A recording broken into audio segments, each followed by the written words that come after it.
Anne of Green Gables, by Lucy Maud Montgomery. Chapter 18. Anne to the Rescue. All things great are wound up with all things little.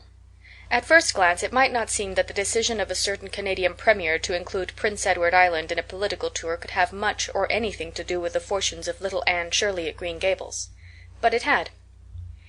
It was in January the premier came, to address his loyal supporters and such of his non-supporters as chose to be present at the monster mass meeting held in Charlottetown. Most of the Avonlea people were on the premier's side of politics. Hence, on the night of the meeting, nearly all the men and a goodly proportion of the women had gone to town 30 miles away. Mrs. Rachel Lynde had gone too. Mrs. Rachel Lynde was a red-hot politician, and couldn't have believed that the political rally could be carried through without her, although she was on the opposite side of politics. So she went to town and took her husband, Thomas would be useful in looking after the horse, and Marilla Cuthbert with her.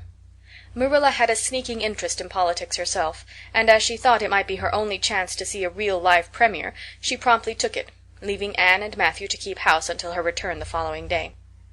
Hence, while Marilla and Mrs. Rachel were enjoying themselves hugely at the mass meeting, Anne and Matthew had the cheerful kitchen at Green Gables all to themselves. A bright fire was glowing in the old-fashioned Waterloo stove, and blue-white frost crystals were shining on the window panes. Matthew nodded over a Farmer's Advocate on the sofa, and Anne at the table studied her lessons with grim determination, despite sundry wistful glances at the clock shelf where lay a new book that Jane Andrews had lent her that day. Jane had assured her that it was warranted to produce any number of thrills, or words to that effect, and Anne's fingers tingled to reach out for it. But that would mean Gilbert Blythe's triumph on the morrow. Anne turned her back on the clock shelf and tried to imagine it wasn't there. "Matthew, did you ever study geometry when you went to school?" "Well now, no, I didn't," said Matthew, coming out of his doze with a start. "I wish you had," sighed Anne, "because then you'd be able to sympathize with me. You can't sympathize properly if you've never studied it. It is casting a cloud over my whole life. I'm such a dunce at it, Matthew." "Well now, I don't know," said Matthew soothingly. "I guess you're all right at anything. Mr. Phillips told me last week in Blair's store at Carmody that you was the smartest scholar in school, and was making rapid progress. Rapid progress was his very words. There's them as runs down Teddy Phillips and says he ain't much of a teacher, but I guess he's all right." Matthew would have thought anyone who praised Anne was all right. "I'm sure I'd get on better with geometry if only he wouldn't change the letters," complained Anne. "I learn the proposition off by heart, and then he draws it on the blackboard and puts different letters from what are in the book, and I get all mixed up. I don't think a teacher should take such a mean advantage, do you? We're studying agriculture now, and I've found out at last what makes the roads red. It's a great comfort. I wonder how Marilla and Mrs. Lynde are enjoying themselves. Mrs. Lynde says Canada is going to the dogs the way things are being run at Ottawa, and that it's an awful warning to the electors. She says if women were allowed to vote we would soon see a blessed change. What way do you vote, Matthew?" "Conservative," said Matthew promptly. To vote Conservative was part of Matthew's religion. "Then I'm Conservative too," said Anne decidedly. "I'm glad because some of the boys in school are Grits. I guess Mr. Phillips is a Grit too, because Prissy Andrews' father is one, and Ruby Gillis says that when a man is courting he always has to agree with the girl's mother in religion and her father in politics. Is that true, Matthew?" "Well now, I dunno," said Matthew. "Did you ever go courting, Matthew?" "Well now, no, I dunno's I ever did," said Matthew, who had certainly never thought of such a thing in his whole existence. Anne reflected with her chin in her hands. "It must be rather interesting, don't you think, Matthew? Ruby Gillis says when she grows up she is going to have ever so many bows on the string and have them all crazy about her. But I think that would be too exciting. I'd rather have just one in his right mind. But Ruby Gillis knows a great deal about such matters because she has so many big sisters, and Mrs. Lynde says the Gillis girls have gone off like hot cakes. Mr. Phillips goes up to see Prissy Andrews nearly every evening. He says it is to help her with her lessons, but Miranda Sloane is studying for Queen's too, and I should think she needed help a lot more than Prissy because she's ever so much stupider, but he never goes to help her in the evenings at all. There are a great many things in this world that I can't understand very well, Matthew." "Well now, I don't know as I comprehend them all myself," acknowledged Matthew. "Well, I suppose I must finish up my lessons. I won't allow myself to open that new book Jane lent me until I'm through, but it's a terrible temptation, Matthew. Even when I turn my back on it I can see it there just as plain. Jane said she cried herself sick over it. I love a book that makes me cry. But I think I'll carry that book into the sitting room and lock it in the jam closet and give you the key. And you must not give it to me, Matthew, until my lessons are done, not even if I implore you on my bended knees. It's all very well to say resist temptation, but it's ever so much easier to resist it if you can't get the key." "And then shall I run down the cellar and get some russets, Matthew? Wouldn't you like some russets?" "Well, now, I don't know but what I would," said Matthew, who never ate russets, but knew Anne's weakness for them. Just as Anne emerged triumphantly from the cellar with her plate full of russets, came the sound of flying footsteps on the icy boardwalk outside, and the next moment the kitchen door was flung open, and in rushed Diana Barry, white-faced and breathless, with a shawl wrapped hastily around her head. Anne promptly let go of her candle and plate in her surprise, and plate, candle, and apples crashed together down the cellar ladder and were found at the bottom embedded in melted grease the next day by Marilla, who gathered them up and thanked mercy the house hadn't been set on fire. "Whatever is the matter, Diana?" cried Anne. "Has your mother relented at last?" "Oh, Anne, do come quick," implored Diana nervously. "Minnie May is awful sick. She's got croup, young Mary Joe says, and father and mother are away to town, and there's nobody to go for the doctor. Minnie May's awful bad, and young Mary Joe doesn't know what to do, and oh, Anne, I'm so scared." Matthew, without a word, reached out for cap and coat, slipped past Diana and away into the darkness of the yard. "He's gone to harness the sorrel mare to go to Carmody for the doctor," said Anne, who was hurrying on hood and jacket. "I know it as well as if he'd said so. Matthew and I are such kindred spirits I can read his thoughts without words at all." "I don't believe he'll find the doctor at Carmody," sobbed Diana. "I know that Dr. Blair went to town, and I guess Dr. Spencer would go too. Young Mary Joe never saw anybody with croup, and Mrs. Lynde is away. Oh, Anne!" "Don't cry, Di," said Anne cheerily. "I know exactly what to do for croup. You forget that Mrs. Hammond had twins 3 times. When you look after 3 pairs of twins, you naturally get a lot of experience. They all had croup regularly. Just wait till I get the ipecac bottle. You mayn't have any at your house. Come on now." The 2 little girls hastened out hand in hand, and hurried through Lover's Lane and across the crusted field beyond, for the snow was too deep to go by the shorter wood way. Anne, although sincerely sorry for Minnie May, was far from being insensible to the romance of the situation and to the sweetness of once more sharing that romance with a kindred spirit.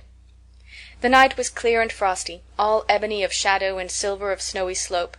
Big stars were shining over the silent fields. Here and there the dark pointed firs stood up with snow powdering their branches and the wind whistling through them. Anne thought it was truly delightful to go skimming through all this mystery and loveliness with your bosom friend who had been so long estranged.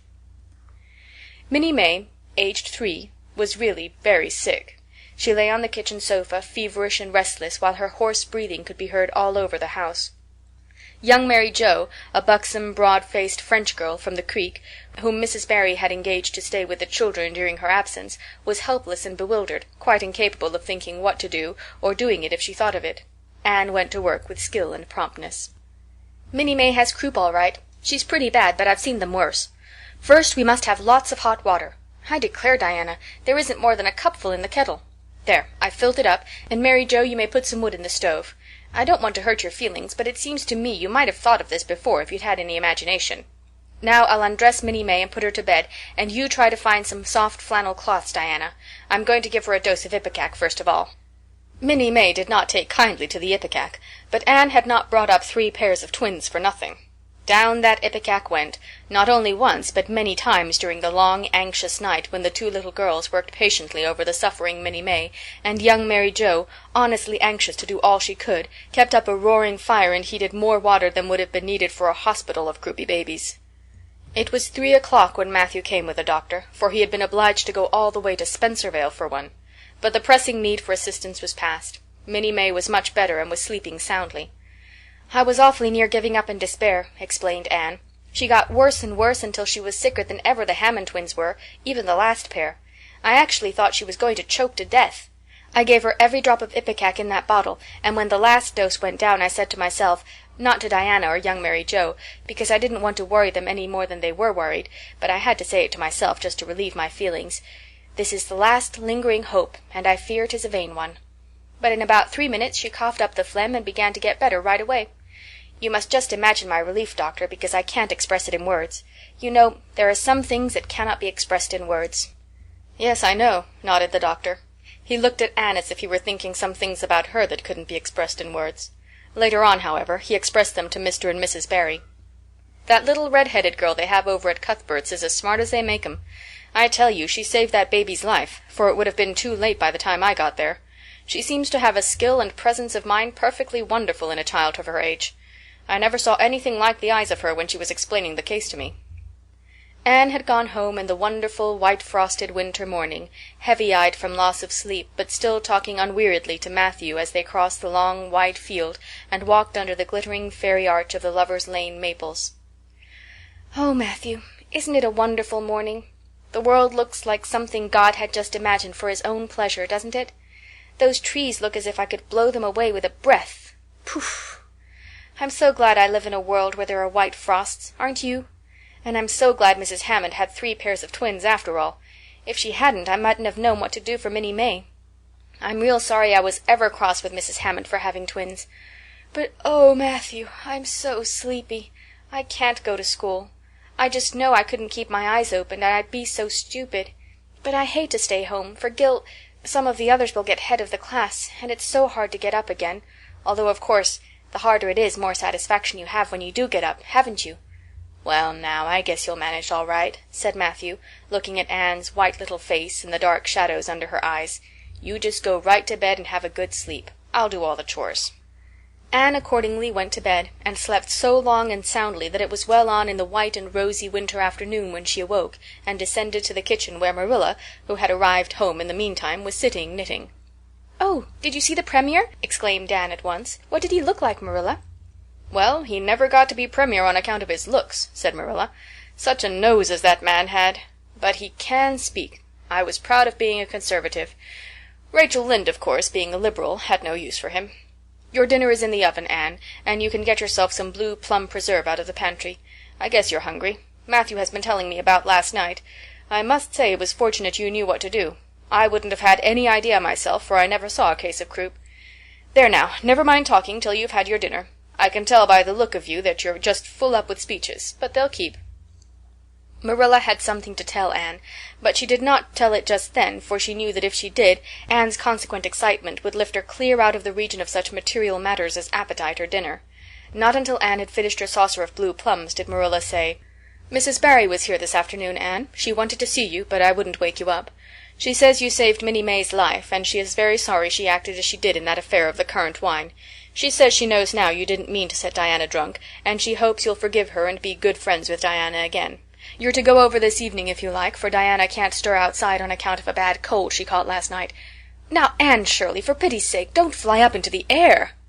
The warning seemed not unnecessary, so uplifted and aerial was Anne's expression and attitude as she sprang to her feet, her face irradiated with the flame of her spirit. "Oh, Marilla, can I go right now, without washing my dishes? I'll wash them when I come back, but I cannot tie myself down to anything so unromantic as dishwashing at this thrilling moment." "Yes, yes, run along," said Marilla indulgently. "Anne Shirley, are you crazy? Come back this instant and put something on you." "I might as well call to the wind. She's gone without cap or wrap. Look at her, tearing through the orchard with her hair streaming. It'll be a mercy if she doesn't catch her death of cold." Anne came dancing home in the purple winter twilight across the snowy places. Afar in the southwest was the great shimmering pearl-like sparkle of an evening star in a sky that was pale golden and ethereal rose over gleaming white spaces and dark glens of spruce. The tinkles of sleigh bells among the snowy hills came like elfin chimes through the frosty air, but their music was not sweeter than the song in Anne's heart and on her lips. "You see before you a perfectly happy person, Marilla," she announced. "I'm perfectly happy, yes, in spite of my red hair. Just at present I have a soul above red hair. Mrs. Barry kissed me and cried and said she was so sorry and she could never repay me.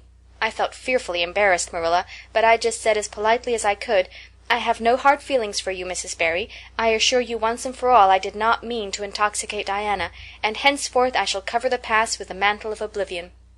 That was a pretty dignified way of speaking, wasn't it, Marilla?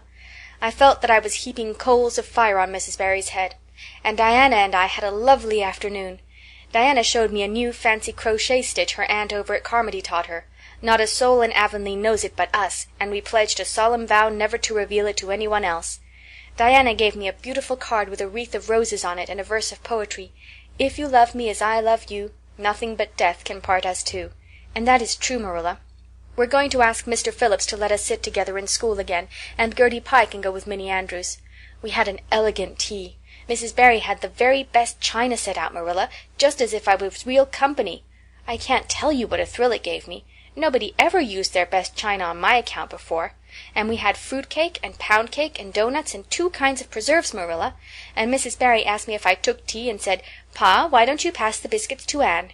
It must be lovely to be grown up, Marilla, when just being treated as if you were is so nice." "I don't know about that," said Marilla with a brief sigh. "Well, anyway, when I am grown up," said Anne decidedly, "I'm always going to talk to little girls as if they were too, and I'll never laugh when they use big words. I know from sorrowful experience how that hurts one's feelings. After tea Diana and I made taffy. The taffy wasn't very good, I suppose because neither Diana nor I had ever made any before. Diana left me to stir it while she buttered the plates, and I forgot and let it burn. And then when we set it out on the platform to cool, the cat walked over one plate and that had to be thrown away. But the making of it was splendid fun. Then when I came home Mrs. Barry asked me to come over as often as I could, and Diana stood at the window and threw kisses to me all the way down to Lover's Lane. I assure you, Marilla, that I feel like praying tonight, and I'm going to think out a special brand new prayer in honor of the occasion." End of chapter 18.